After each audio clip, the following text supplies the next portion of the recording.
শ্রী শ্রী ঠাকুরকে প্রণাম জানিয়ে শ্রী শ্রী রামকৃষ্ণ কথামৃত থেকে পাঠ করছি তৃতীয় ভাগের প্রথম খণ্ডের পঞ্চম পরিচ্ছেদের একটি অংশ। বিদ্যাসাগরকে শিক্ষা আমি ও আমার অজ্ঞান। আমি ও আমার এ দুটি অজ্ঞান, আমার বাড়ি, আমার টাকা, আমার বিদ্যা, আমার এসব ঐশ্বর্য, এই যে ভাব, এটি অজ্ঞান থেকে হয়। এ ঈশ্বর, তুমি কর্তা, আর এসব তোমার জিনিস। বাড়ি, পরিবার, ছেলেপুলে, লোকজন, বন্ধুবান্ধব, এসব তোমার জিনিস। এ ভাব জ্ঞান থেকে হয়। মৃত্যুকে সর্বদা মনে রাখা উচিত। মরবার পর কিছুই থাকবে না।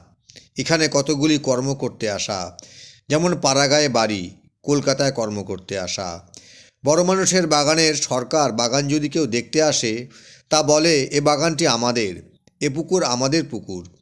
কিন্তু কোনো দোষ দেখে বাবু যদি ছাড়িয়ে দেন, তার আমের সিন্দুকটা লয়ে যাবার যোগ্যতা থাকে না, দারোয়ানকে দিয়ে সিন্দুকটা পাঠিয়ে দেয়। ভগবান দুই কথায় হাসেন।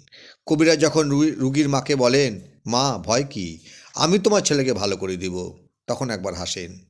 এই বলে হাসেন, আমি মারছি আর এ কিনা বলে আমি বাঁচাবো। কবিরাজ ভাবছে আমি কর্তা, ঈশ্বর যে কর্তা এ কথা ভুলে গেছে। তারপর যখন দুই ভাই দড়ি ফেলে জায়গা ভাগ করে আর বলে এদিকটা আমার ওদিকটা তোমার, তখন ঈশ্বর আরেকবার হাসেন। এই মনে করে হাসেন, আমার জগৎ ব্রহ্মাণ্ড, কিন্তু ওরা বলছে জায়গা আমার আর তোমার।